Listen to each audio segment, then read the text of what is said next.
Hi, it's Katarina. Djoser Pyramid. The Egyptians built their first pyramid, known to us today as the Step Pyramid of Djoser, around 4,700 years ago in the ancient necropolis of Saqqara. Djoser was the first king of Egypt's third dynasty. His vizier, Imhotep, diverted from traditional building methods and materials by designing a 6-layered, 197-foot-high stone pyramid, far unlike the rectangular dry clay brick monuments that were customary at the time. It's one of many structures that Djoser commissioned during his reign, but it's certainly the most well-known among them.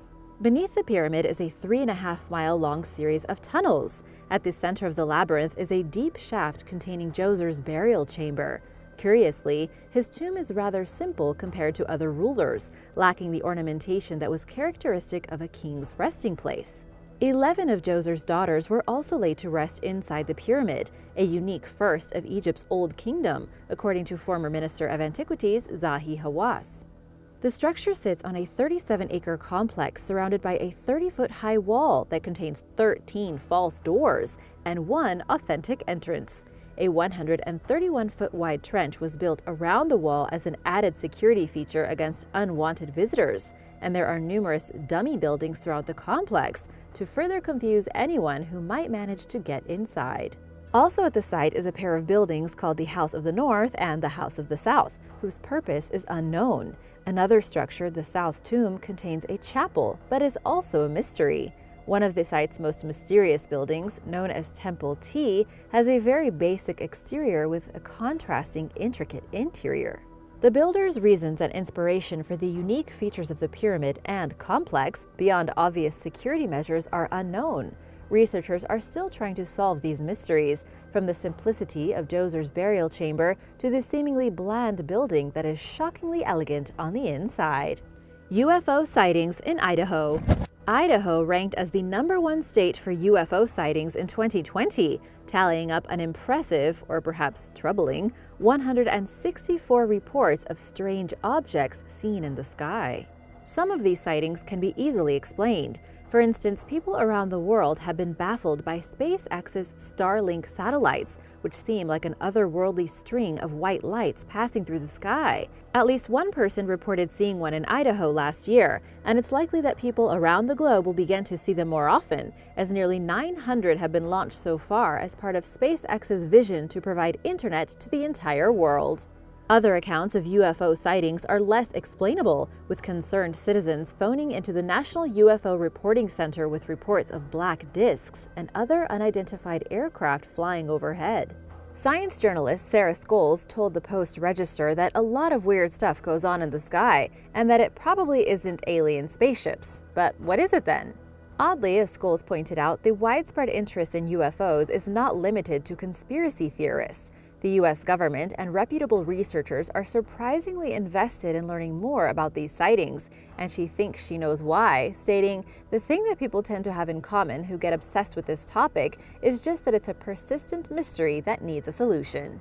The U.S. government is also very interested in knowing who is flying objects over the U.S. sky. If it isn't them, it is definitely someone else.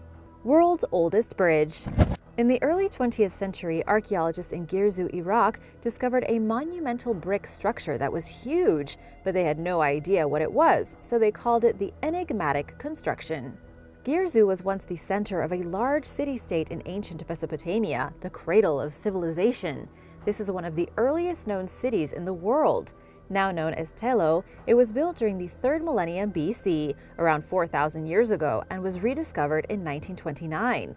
There is much we still don't know about ancient Mesopotamia and the Sumerians, including how they were able to change our nomadic ways and create a settled civilization with advanced agricultural engineering, writing, mathematics, and medicine. 50,000 cuneiform tablets have been recovered, as well as incredible examples of pottery and jewelry. This brick structure with references to gods was believed to be a temple, a dam, or even a water regulator. Archaeologists are continuously making new discoveries about the Mesopotamians, and now, thanks to modern technology and satellites, the mystery of the enigmatic construction may have finally been solved. British Museum archaeologist Sebastian Ray was able to identify traces of an ancient water canal that passed directly through the structure thanks to excavations and satellite imagery. The structure was actually a bridge and is considered to be the world's oldest bridge and an amazing example of ancient engineering on a grand scale. It bottlenecked the 100-foot waterway down to just 12 feet wide and served as a path to the city's sacred district, where religious pilgrims traveled for festivals. It was so large because it had the same significance as a temple or a city wall. It was meant to be seen from afar. For the past 90 years, the bridge has fallen victim to warfare and the elements. The British Museum and the Iraq State Board of Antiquities are working together to restore and preserve the heavily damaged structure in hopes of eventually attracting tourism to the region. White Island mining disaster. Wakari, also known as White Island, is New Zealand's most active volcano. It's located roughly 30 miles off the east coast of the country's North Island. In September 1914, part of the volcano's crater wall collapsed, triggering a landslide that sent mud and rock gushing into the lake below. All 11 sulfur miners on the island at the time were buried alive in the disaster. A search party failed to recover the bodies, and all the buildings were missing, except for part of the site manager's house. Over time, debris began washing up, but the dead themselves and the contents of their homes were never found. Nobody even knows for sure what day the tragedy occurred, since the destruction was not noticed until days after. Scientists initially assumed that the rubble blocked the volcano's main vent, leading to a huge eruption, but they now doubt that an eruption ensued after the landslide. Not knowing the exact circumstances of the event added to the devastation for the sole surviving widow of the men, the rest of whom were single. When she filed for insurance compensation, the claim was thrown out on the basis of her not being able to prove what caused her husband's death, or that it happened while he was working. The events leading up to the disaster aren't the only mystery surrounding it. White Island Tours searched for descendants of the victims in 2014 and had little luck. Only one known possible connection was found when a man came forward saying that he believes his wife is related to one of the deceased laborers. While only 3 of the men had children, it is certainly possible that other relatives are out there, but their identities remain unknown for now. Bosnia Pyramids. Amateur archaeologist Sam Osmanagic made headlines in 2008 with his adamant claims that the world's oldest and largest pyramids are actually in Bosnia, near the city of Visoko. He insisted that they were built 12,000 years ago by an advanced ancient society, and his stories about them became increasingly more abstract in the following years. Experts denounced Osmanagic's claims, pointing out that he had no valid evidence to back them up, and that the so-called pyramids are merely a group of distinctively shaped natural hills. Meanwhile, the armchair archaeologist upped the ante, stating that the mounds were built atop the most extensive network of underground tunnels ever discovered, and that the largest pyramid was built using an advanced type of concrete that supersedes modern construction materials. If you ask Osmanagic, these controversial peaks are energy amplifiers that enhance health and longevity. In an interview with Discover magazine, Boston University archaeologist Curtis Runnels said all of the finds being made by Osmanagic are either natural features like rocks or the result of long occupation in these valleys by people since the Greco-Roman period. As it turns out, this wasn't Osmanagic's first rodeo with making fantastical declarations.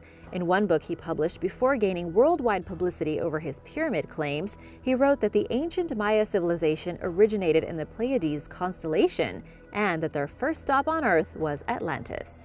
Numerous researchers from various disciplines, including geologists, archaeologists, and other scientists, have investigated Osmanagic's tall tales, but they found nothing to explain beyond the natural processes that formed the hills. Encoded Sword. During the 19th century, someone discovered a unique double-edged 13th century sword in the River Witham in northern England. It contains a cryptic 18-letter inscription that runs down its central groove that looks like this.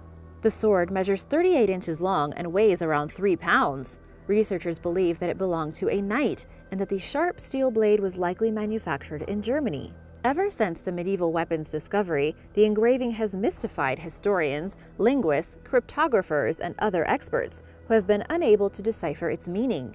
In 2015, the British Museum appealed to the public for help decoding the cryptic lettering. Countless people responded with theories ranging from outlandish to plausible, but none ultimately checked out. They suggested a myriad of languages, including Latin, Sicilian, Welsh, and more.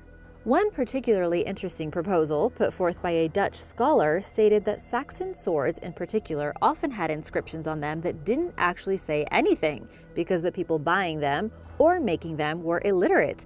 People wanted swords with their names or other cool inscriptions on them, and they could recognize the symbols, but they couldn't actually read. At the end of the day, experts are still hoping to get to the bottom of the mystery and are looking for help in solving the encoded Crusader sword. Skyquakes. There are various names for skyquakes depending on where you live in the world, including barisal guns, uminari, mist puffers, lagoni, and retumbos. Regardless of what you call them, they are mysterious booming sounds that come out of nowhere, usually when there is a clear blue sky. Have you ever experienced a skyquake? Let me know in the comments below. I haven't. Apparently they are so loud that they produce shock waves that can make buildings vibrate. It is a sound resembling the explosion of a heavy piece of artillery that can be accounted for by none of the known laws of nature, writer James Fenimore Cooper wrote in 1850. The report is deep, hollow, and imposing. The lake seems to be speaking to the surrounding hills, which send back the echoes of its voice in accurate reply. Cooper's statements ring true today. Skyquakes have been more or less classified as sounds generated by some sort of distant activity, whether it be storms, earthquakes, mining, or military activity. Some of the booms may be caused by tests of secret military aircraft. A series of booms in Clintonville, Wisconsin kept people awake for 3 nights, and it turned out to be caused by a swarm of small earthquakes, but nobody truly knows where they originate from or what causes them. In late 2020, a team of seismologists published a study narrowing down these theories based on seismological data recorded between 2013 and 2015 in North Carolina. In the process, they ruled out earthquakes as a possible cause for skyquakes and concluded that they believe the phenomenon is caused in the atmosphere itself, not in the ground. But what exactly skyquakes are and what causes them remain a mystery. The Stargate of Sri Lanka. Located on a 40-acre plot of land in Sri Lanka, Ranmasu Uyana is a park containing the beautiful gardens enjoyed by past royals. The gardens themselves and the nearby Tessawewa Reservoir were built in the 3rd century BC, during the time of King Tissa. Pavilions and other small buildings, which partially survive today, were built between the 8th and 9th centuries.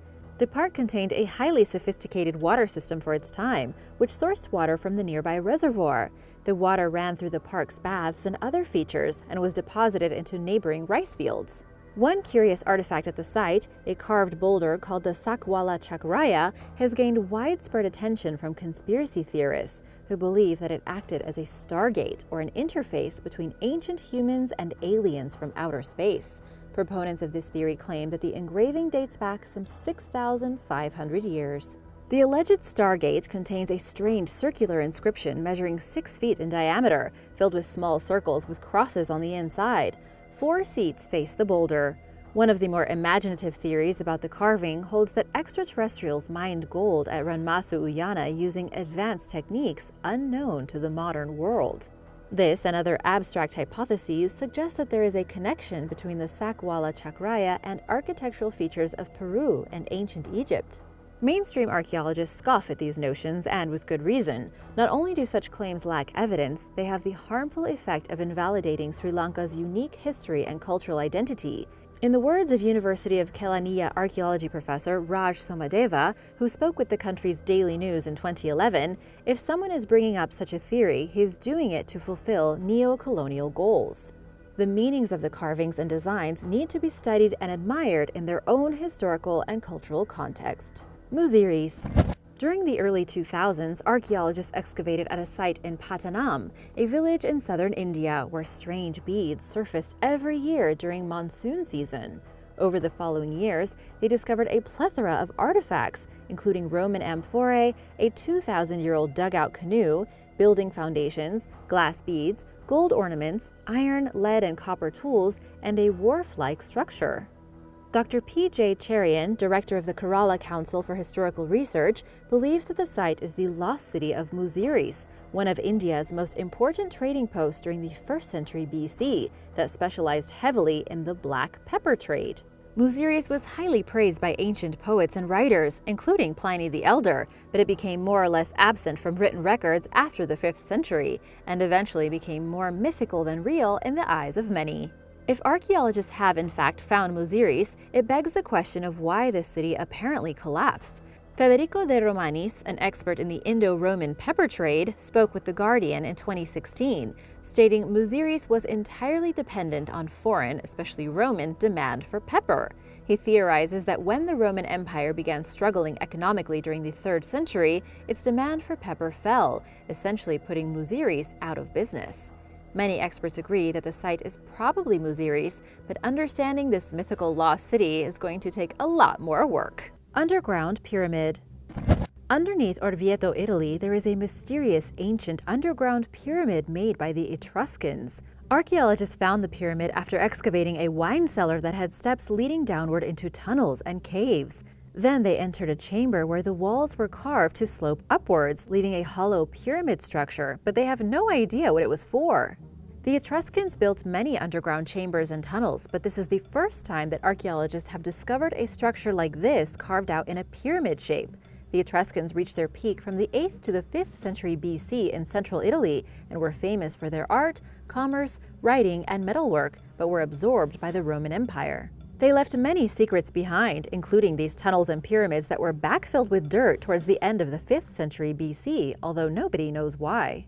Archaeologists think that there are several other pyramid structures under the city. As they dig out this one, they have uncovered many exciting artifacts, including over 150 examples of Etruscan language inscriptions and a wide array of ceramic materials. Now, archaeologists are trying to dig their way to the bottom of the pyramid structure and see what they can find. Dragon's Eye.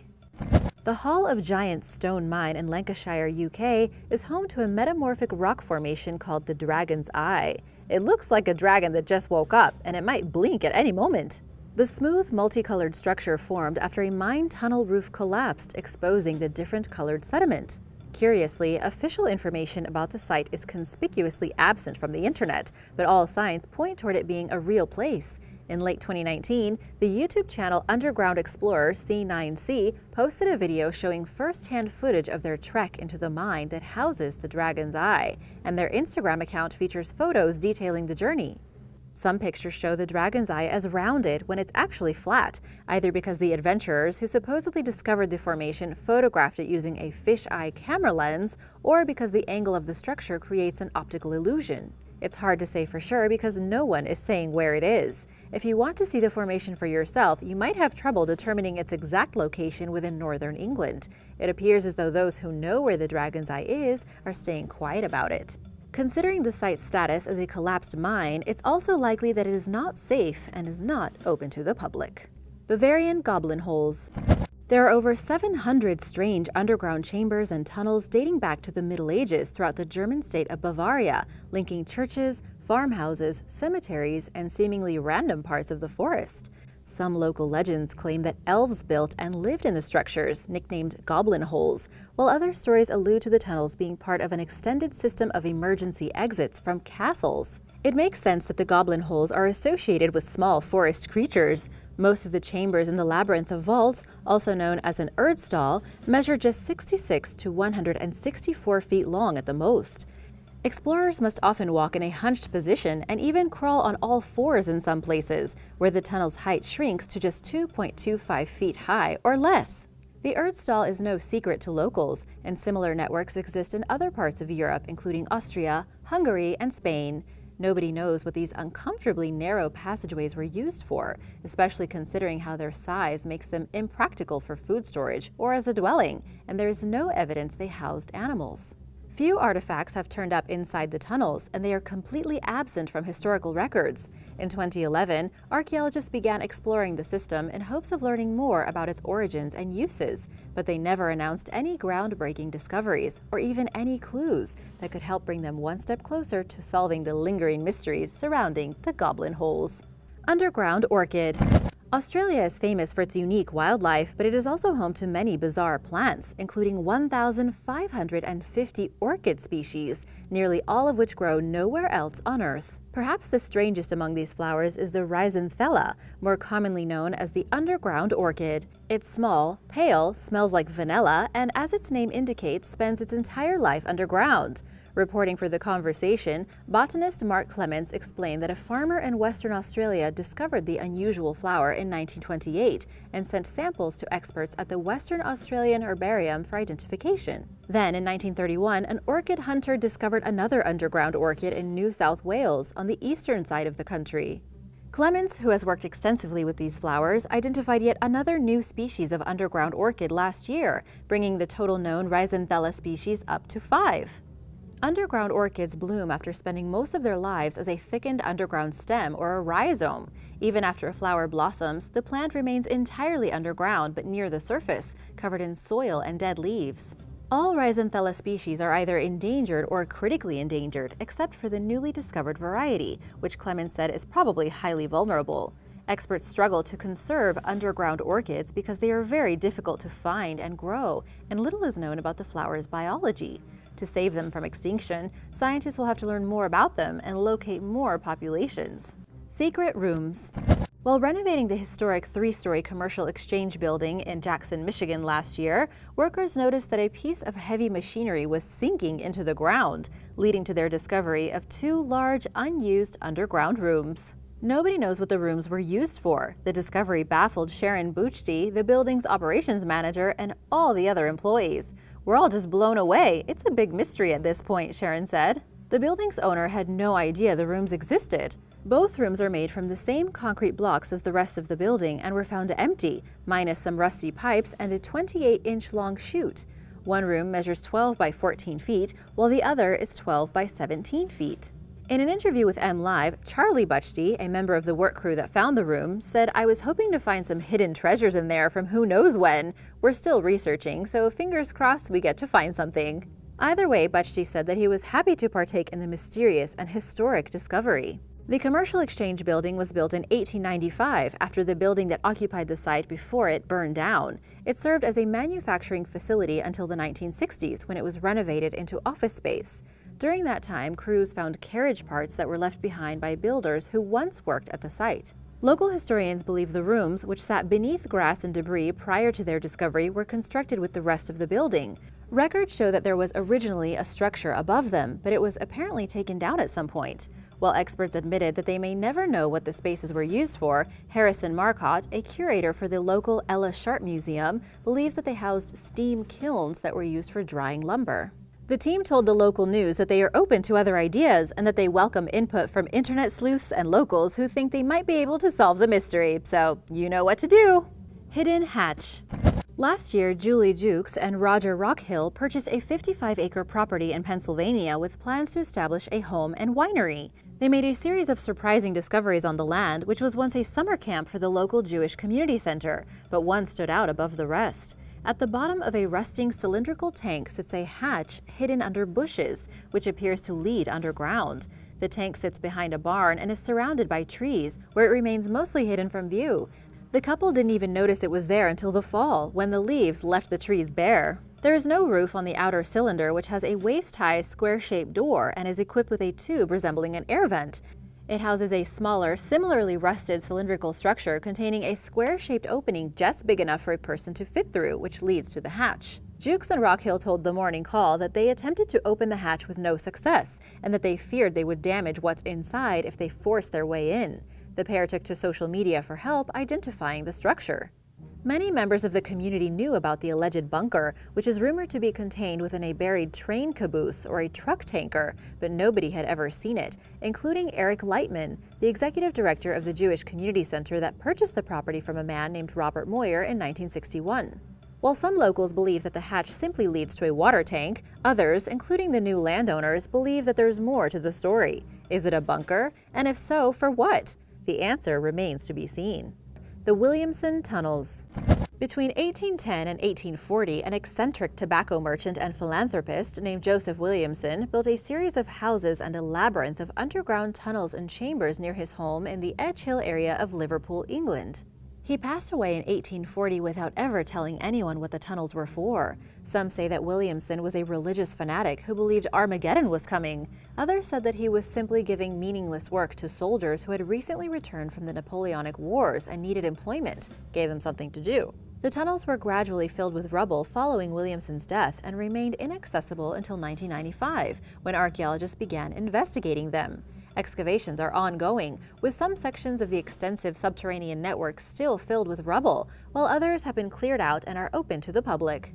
Little is known about Williamson beyond what James Stonehouse, a 19th century antiquarian, wrote about the man. Williamson apparently took his reasons for building the tunnel to his grave, and while they are being opened up for the public's enjoyment, we have no clue why he made them. Fosse d'Yonne. In Tonnerre, in northwestern France, there is a spring called the Fosse d'Yonne, which is fed by at least one underground river, as well as rainwater from nearby mountains, which travels to the spring via the limestone plateau surrounding the area. Despite what is known about the Fosse d'Yonne, there are still some mysteries surrounding it. On average, the spring gushes 311 liters of water per second, yet nobody has ever pinpointed the exact location of its source. Its centuries-long use dates back at least to Roman times, when the ancient Romans harnessed it for drinking water. The Celts treated the spring as sacred, and in the 18th century, the French placed a stone rim around the pool and used it as a public bathhouse. It was during that time that people began wondering where the apparently infinite water supply came from. Naturally, legends spread, including one claiming that the spring represented a portal to another world, and another story about a serpent that patrolled the bottom of the well. In 1974, 2 divers descended into the Fosse d'Yonne to try identifying its source. Both died, and so did another diver who attempted to explore the spring in 1996. In 2019, the mayor hired professional diver Pierre-Éric Dessein to venture into the well's deadly depths, granting an exception to the town's diving ban, which was implemented following the 1996 fatality. Dessein made it farther than the other divers had, traveling over 230 feet down and 1,214 feet from the entrance of the spring. He reached what he called the unknown zone, a place untouched by light and that no other human had ever accessed before. Before surfacing, Dessein reached a gallery that he noticed was not blocked, meaning it could be possible to venture further in. But he got no closer than previous explorers to locating the spring's source, and believes that the mystery may never be solved. Dessein said in a BBC documentary, "In fact, the springs and the galleries do not offer themselves easily. We have human and technological limits." Underground city. In the 1980s, construction workers discovered an ancient city beneath the streets and buildings of northeastern Turkey's Aydıntepe district. Located within the Bayburt province, one of the country's least populated regions, the Aydıntepe underground city was carved over 6.5 feet below ground without any building materials. Corridors measuring 1 meter wide and 2 meters high connect what were once hallways, chambers, cellars, water sources, storage rooms, and a pool. The city dates back roughly 3,000 years and was used as a refuge from Roman persecution during early Christianity, according to the district governor. Evidence shows that Muslims also occupied the site at some point. Those sheltering in the underground city closed their secret settlement off from the outside world by covering its entrance with a round piece of rock measuring 1.5 meters in diameter. A portion of the city was open to the public last year, and excavations are ongoing. Experts believe that Aydıntepe may extend 2.5 miles further and are eagerly working to find out for sure. Throngs of visitors flock to the newly opened site, which the mayor hopes will draw increased tourism to the region, a seemingly realistic prospect considering 30,000 people traveled there last year despite the ongoing coronavirus pandemic. The Jersey House of Horror.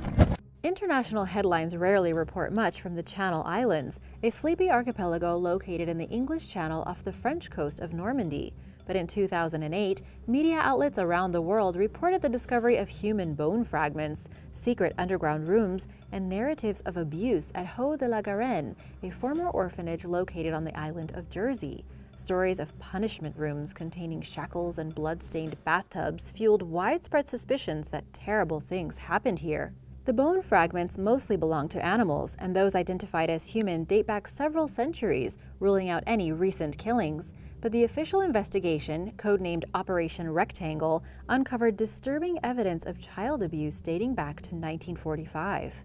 Horrifying acts allegedly took place in an underground network of 4 rooms, where orphans were severely punished. The physical evidence spoke for itself. Within these rooms, police reportedly found shackles and a concrete bath, as well as graffiti stating, "I've been bad for years and years." The ominous message was accompanied by the claims of over 100 victims who shared their stories with authorities. Several former employees were charged, but many defended themselves against or flat out denied the allegations they faced. An official report found that the facility was an unsuitable substitute parent, and survivors who pursued a civil lawsuit were compensated. It is hard to even imagine what went on at this house of horrors. The Grand Grimoire. A grimoire is a magic textbook containing instructions on how to create ritualistic objects and perform spells. One of the most disturbing medieval manuscripts is a grimoire called the Grand Grimoire, also known as the Red Dragon or the Gospel of Satan.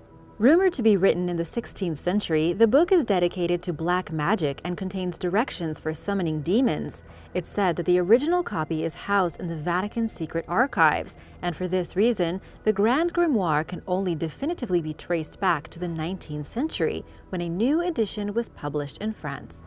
Legend holds that the original was written in Aramaic or Hebrew, and that it was discovered in 1750 in the tomb of Solomon, although the book's alleged connection to the biblical king is unverified. Many believe that the Grand Grimoire is one of the most potent occult textbooks ever written. It was supposedly written by someone called Honorius of Thebes, who experienced satanic possession firsthand. The book contains 4 parts, including descriptions of demons, an account of how Satan corrupts newly elected popes over time, as well as instructions for summoning Lucifer himself. While some scholars believe that the original Grand Grimoire was written during the 1800s, the existence of an earlier copy being secretly tucked away at the Vatican has not been disproven. The Heretical Monk. Giordano Bruno was an Italian philosopher and a monk of the Dominican Order of Naples. He believed that the suns were stars, surrounded by planets and moons, and that the universe had no center. While this is actually now a universal truth of modern science, this was a completely unacceptable belief during the 16th century. During the life and times of Bruno, it was the Earth that was the center of the universe, and anything against this theory was a direct affront to the Church. In 1600, he was labeled a heretic and burned alive in Rome. There is much debate as to whether he was condemned because he was a philosopher who believed in exoplanets or due to other religious transgressions. When he was young, he went to Naples to be tutored and entered the Dominican order at 17. At 24, he became a priest and was known for his outstanding memory and rebellious nature. He would often read books forbidden by the Church, and when it came time for his trial in the 1590s, it was said he was caught with banned writings of Erasmus and controversial doctrines regarding the divinity of Jesus. Some historians even propose the theory that the reason he joined the Dominican order was so that he could read everything he could get his hands on. His passion for books forbidden by the Church and subsequent publications and teachings would be his downfall. He traveled and taught for years before finally being arrested for breaking canon law and believing in planets, or as he called them, innumerable worlds. He spent the next 8 years imprisoned. He was repeatedly interrogated roughly 17 times and tried for his alleged offenses, refusing to recant his beliefs the entire time. Bruno was condemned for several heresies, but his belief of each star being a world appears to have been the strongest case against him. It was brought up numerous times, and he argued that since God had infinite power, God made innumerable worlds. His belief in religion and science cost him his life. Crystal skulls. According to legend, an ancient Mesoamerican civilization, perhaps the Maya, possessed 13 crystal skulls with supernatural powers. Alternative theories suggest that ancient aliens or the residents of the mythical lost island of Atlantis created the skulls. Some believe that the skulls were created as far back as 10,000 to 15,000 years ago. The plain and simple truth is that nobody knows any of these details for sure. The alleged surviving artifacts thought to originate from Mexico and Central America are now scattered in different collections. They vary in size and shade, with some being clear, while others are smoky or colored, and some are human-sized and incredibly detailed, while others are smaller and less intricate. The skulls reportedly have healing properties and have even enhanced the psychic abilities of people in their presence. Writer Joshua Shapiro, who co-authored a book about the artifacts, wrote, "We believe the crystal skulls are a form of computer which are able to record energy and vibration that occur around them. The skull will pictorially replay all events or images of the people who have come into contact with them, i.e., they contain the history of our world." Many experts doubt these claims. The British Museum and the Smithsonian Institution analyzed some of the skulls using electron microscopes and determined that their markings were made using modern instruments, putting their likely manufacture date to sometime during the mid to late 19th century in Germany. The Hall of Records. Edgar Cayce, an American clairvoyant who lived from 1877 to 1945, claimed there's an expansive ancient library beneath the Great Sphinx in Giza, housing invaluable historical documentation. Mainstream scholars refute this claim, asserting that there is no evidence of the Hall of Records existing. When Zahi Hawass, chief director of Egypt's Supreme Council of Antiquities, led excavations beneath the Sphinx in 1998, archaeologists discovered several reportedly natural caves containing no artifacts. But this did not stop people from clinging to their belief that the Hall of Records is a very real place. Pseudoscience fanatics accuse the Egyptian government and mainstream experts of blocking further investigation of the site and perceive these denials as evidence that something secret is hidden there. They believe that uncovering the Hall of Records would open up a wealth of information about ancient Egypt and world history, and that its contents may not have even been left by the Egyptians themselves, but perhaps by some super advanced prehistoric society that we don't yet know about. Man in the Iron Mask. It's not often that someone goes down in history without anyone knowing their real identity, but this is certainly the case when it comes to the unidentified 17th century prisoner known as the Man in the Iron Mask, also immortalized in the movie with DiCaprio. The man was held in various French prisons over a more than 30-year span after being arrested in 1669. He wore a black velvet mask over his face until his dying day in 1703, leaving his identity a mystery forever. People have been trying to figure out who the Man in the Iron Mask was since his imprisonment. Writer Alexandre Dumas and the renowned philosopher Voltaire theorized that he was the twin brother of Louis XIV, but scholars have since debunked the claim. Most modern-day experts agree that the prisoner's name was Eustache Dauger, according to historian Paul Sonino. They are also quite sure that he was a valet, he explained in a statement, adding what they have not been able to figure out is whose valet he was, and for what possible reason he was held under tight security for over 30 years. After extensively examining historical records, Sonino claimed in 2017 that Dauger was the valet for the treasurer of a wealthy and high-ranking church official named Cardinal Mazarin. Evidence indicates that Mazarin may have accumulated some of his vast fortune by swindling English royalty. Sonino believes that the treasurer caught on to the dirty deed and that Dauger slipped up and mentioned it to the wrong person, resulting in his lifelong imprisonment, accompanied with threats of execution in the event that he ever disclosed his identity. While we may not ever know what the Man in the Iron Mask looked like, we now at least know who he probably was, and most likely, why he was locked up. Room 873. The Fairmont Banff Springs Hotel in Alberta, Canada is one of the country's most beautiful hotels. Built in 1888 among the Canadian Rockies as a luxurious retreat for travelers, it quickly earned the nickname the Castle of the Rockies. Many famous people have stayed there throughout the hotel's 130-plus-year existence, including Marilyn Monroe, Helen Keller, and Queen Elizabeth II. But in addition to its grandeur and prestige, the Banff Springs Hotel has a reputed dark side. Rumor has it that it even inspired Stephen King's The Shining. According to legend, a man murdered his wife and daughter, then committed suicide in room 873. After the tragedy, guests who stayed in the room reported terrifying paranormal encounters, including blood-curdling screams in the middle of the night, lights suddenly turning on and off, and bloody fingerprints on the bathroom mirror. The hotel supposedly closed off the room in an attempt to stop the ongoing horror, leaving adventurous modern-day guests without the option to stay in room 873. Banff Springs employees chalk these claims up to being a fantastical ghost story and nothing else, saying that the alleged murder-suicide never happened. But the hotel's 8th floor is the only level with no rooms ending in 73, and in the area where room 873 would be, guests notice that there's a baseboard missing where a door would have been along an unusually large gap between rooms 871 and 875. Above the missing baseboard, there is a lamp like the ones that hang over the doors to other rooms, except with no door. Bernie Rosecki, a writer for Project Engineer, noticed on the hotel's floor plan that the area that would normally contain room 873 is encompassed by room 875, which is larger than the other rooms on the floor.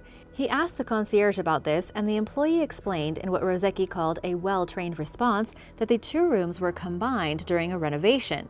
Many people do not buy the hotel's official position that the murder-suicide story is a hoax. What do you think? And what's the creepiest hotel you've ever stayed in? Let me know in the comments below. And be sure to subscribe if you haven't already. We have lots more videos coming up.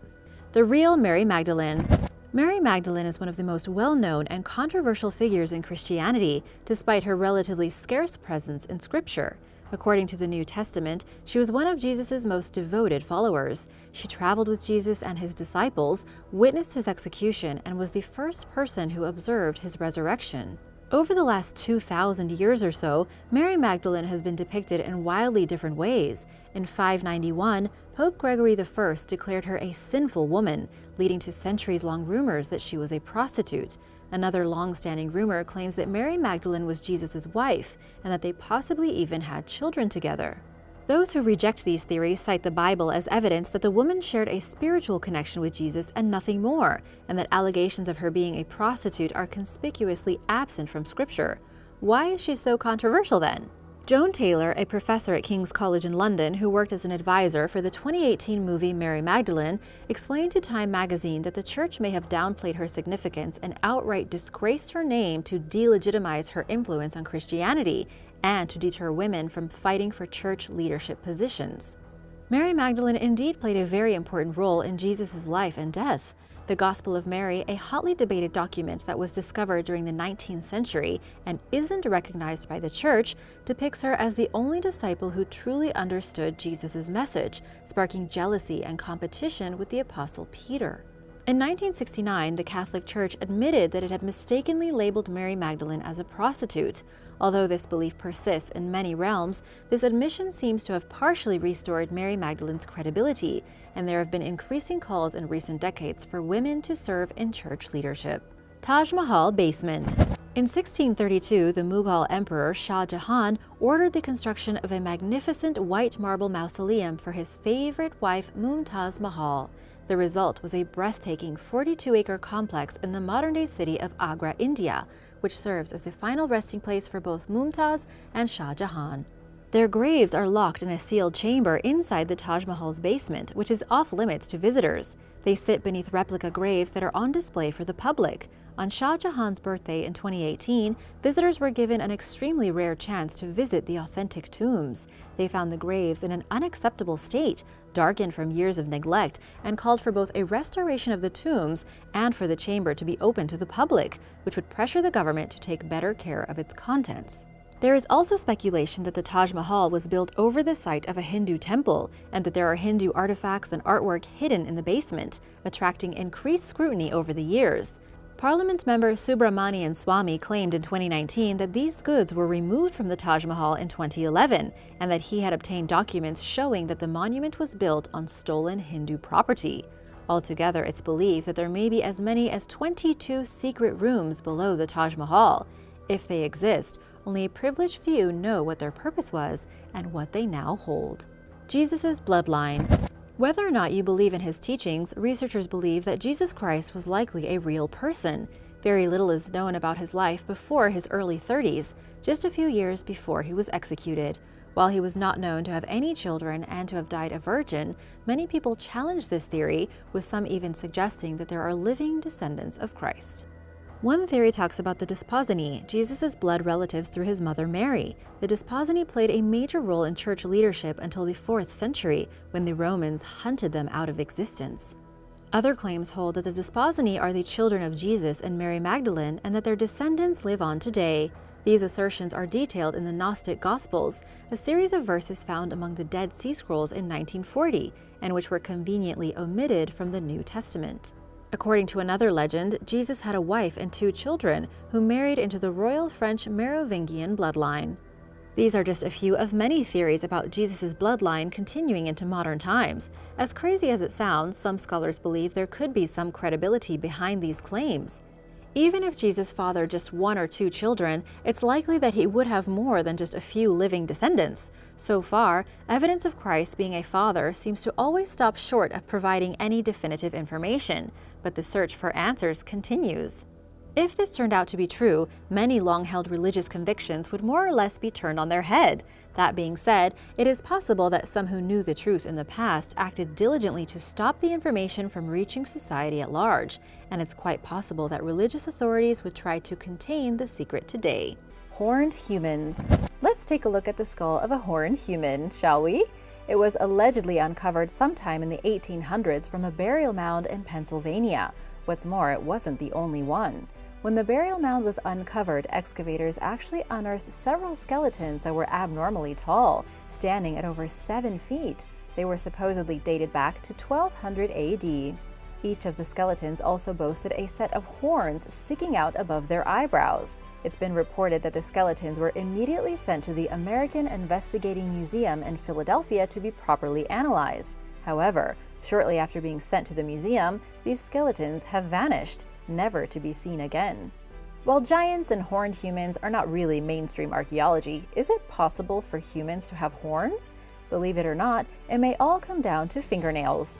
There have actually been cases in the past of people growing horns either from their forehead or even from the back of their head. Naturalist Caspari Bartholini mentioned a man with a 12-inch horn growing from his head in his book about anatomy. A man named Wang was called a human unicorn because he had a giant horn. These cases have typically been linked to a type of genetic mishap in which the protein keratin that forms hair and fingernails grows in a sort of concretion out of a person's head. It's unknown why this happens, but it has been recorded throughout history. As for the case of the horned skulls, it's hard to say who they were or what might have caused this since the skeletons are missing. Or if they ever existed in the first place. The Limb Pit. When talking about mysterious and scary archaeological discoveries, the Limb Pit definitely leans more to the side of scary. Scientists first uncovered this pit of human bones at a former Civil War battlefield in Virginia, but instead of finding complete skeletons, scientists uncovered the amputated limbs of Union soldiers. Experts say that this is the very first limb pit ever to be found, and it's shining a light on some of the overlooked aspects of the Civil War in the United States. Specifically, the horrifying aftermath of a battle, the agony of what the survivors had to go through, and the brutal jobs of the combat surgeons. These bones were first discovered in 2014 when a utility crew was working at the Manassas National Battlefield Park. After 3 days of fighting, Union forces retreated, leaving behind thousands of dying and wounded soldiers on the battlefield. It wasn't until 3 days later that surgeons arrived to help. At first, archaeologists thought that they had found a few pieces of bone, but as more and more were found, it eventually turned into a full archaeological dig. At the time this story was reported, the research team had found 11 limbs, 10 of them being leg bones and 1 of them being an arm bone. Each limb showed extensive wounds and clean amputation cuts. The doctors would have likely had to make this special pit for burying limbs due to the overwhelming number of injuries. The Mystery of Herxheim. The Mystery of Herxheim is incredibly disturbing. The story takes us back to the year 5300 BC in southwest Germany. Herxheim was a quiet Stone Age settlement. The houses were basic, the small village had a rudimentary grasp on farming, and the village was in a pretty safe place from invaders. But somewhere around 4950 BC, the entire village disappeared. The village became a ghost town, leaving nothing behind but huge piles of bones and shattered pottery. Nowadays, researchers hypothesize that the entire village could have been cannibalized. The theory came up after a 2009 archaeological dig at this village, where researchers unearthed a mass grave. There were at least 500 human remains inside, and archaeologists expect to uncover twice that amount. The bones belonged to men, women, and children, and there were pottery fragments lying between the victims' ribs.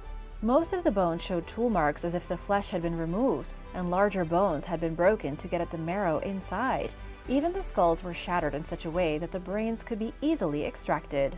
Because it happened so long ago, researchers don't have a clear vision of what exactly went down, but it is possible that some kind of cannibal invasion descended upon the town, and it resulted in everyone being eaten. Was there a tribe of lost cannibals floating around Europe? Archaeologists think it is much more likely that the place was of significant religious importance, and maybe people were traveling there to be ritually sacrificed. After all, in the Stone Age, getting over 1,000 people to make the pilgrimage to this place from all over Europe would have been no easy feat. Now the place is known as the Village of Cannibals. The Hanging Coffins. Maybe the last thing anyone wants to discover while wandering through a jungle is a collection of coffins nailed to a cliff. But while it might seem strange to us, members of the local mountain Igorot tribe in the north of the Philippines have been practicing this tradition for centuries. Rather than bury their dead, they place them in coffins and then nail them to the side of a cliff high above the ground. This prevents their ancestors from getting scavenged and raises them as close to the sky as possible. Not only are there hanging coffins in the Philippines, but they have also been discovered throughout central China. They are lined up on cliffs, balanced on wooden stakes, or stacked up high in caves. The oldest found in Fujian date back 3,000 years, but there is no clear reason why this practice started. One of the most recent finds was in 2015, when an archaeological survey discovered 131 hanging coffins in the central province of Hubei. The coffins were discovered inside man-made caves in a cliff 50 meters wide and 100 meters high. When CNN reported this archaeological discovery in 2017, experts still weren't sure how ancient people managed to transport the coffin, body, and funerary object to the cliff caves. That would have weighed hundreds of pounds. Inside are bones, sometimes from several people, and fragments of clothing and pottery. It's possible the bodies were buried first and then the bones brought to the coffins later. Sky burials have also been found in Mongolia and Tibet, although the practice is a little different. Now archaeologists are trying to protect the cultural relics from being looted. Even though they are so high off the ground, things have started to disappear. Hand of God. Near Hadrian's Wall in the north of England, a mysterious bronze hand from Roman times has been discovered, known as the Hand of God. The hand was discovered at a site called Vindolanda, an ancient fort from the days when Rome ruled modern-day England. The hand was actually found discarded in a ditch near a temple that had presumably been devoted to worshipping Jupiter. There is much we don't know about the cult of Jupiter, but its mysterious influence apparently stretched far and wide. The director of excavations at the Vindolanda site says that experts believe the cult was somehow associated with the weather and metalworking. The cult was open to both men and women, as well as different social strata, which made it extremely popular during the 3rd century, a time in Roman Britain where there was much conflict and war. The small bronze hand was found with a socket at the bottom and something missing from its palm. It's likely that the hand would have held a small effigy of Jupiter Dolicanus, often shown riding a bull and grasping an axe and a lightning bolt. Similar hands have been discovered from Britain all the way to Syria. Neolithic horrors. Mass graves in Germany and Austria have revealed that prehistoric farmers were pretty hardcore. Not only did the original farming communities grow crops, but they also engaged in systematic violence 7,000 years ago. The skeletons discovered inside one of the mass graves showed that 26 victims had their shin bones broken, many of them children, before they had their bodies dumped into the pit. This discovery was described in the journal Proceedings of the National Academy of Sciences. Researchers from Germany are claiming that the savage way in which the human remains were treated indicates that there was no special care taken for the burial or arrangement, indicating that it was an attack. Historians have often wondered what ancient people were like so long ago when they transitioned from hunter-gatherers into farmers. They built houses and made pottery, but did they also engage in war or other kinds of violence? It looks like the answer is yes. The German researchers believe that the perpetrators of the violence were probably from a neighboring village or villages who were trying to massacre their neighbors to perhaps get rid of the competition. Secret tunnel maze. This discovery was made by archaeologists thanks to advanced robots. Small robots designed by Stanford University uncovered a secret tunnel maze hiding beneath an elaborate temple in Peru. The unexpected finding was made with the help of archaeologists from the US and Peru beneath the Chavín de Huántar temple. The temple was built as a religious and administrative center 3,000 years ago in the mountains of western Peru. Using the tiny robots equipped with a system of cameras and lights to explore deep underground, the researchers uncovered ceramic fragments, human skeletons, and 35 interlinked subterranean tunnels that date back between 1200 and 200 BC. The priests at the temple used drugs, noise, and the manipulation of light to carry out flamboyant rituals that would make the pilgrims who journeyed there believe that they had higher powers. With the new discovery of these tunnels, researchers are learning more about how the priests operated and just what exactly was going on in their rituals. There is still more that the archaeologists need to discover, but according to the director of the project from Stanford University, this is the most important discovery in Peru in the last 50 years. Not only is it a wonder that they dug the tunnels in the first place, but the fact that they were able to use light and sound to influence people so long ago must have made quite the impression. The vampire grave. It looks like vampires once roamed Bulgaria. At least that appears to be the case, based on the findings archaeologists made of a peculiar skeleton. A newly uncovered grave has revealed a skeleton that had likely fallen victim to the vampire hysteria that crippled Eastern Europe until, let's be honest, relatively recently. The skeleton was from the 13th century, and according to the report from Smithsonian Magazine, the remains had belonged to a man in his 40s.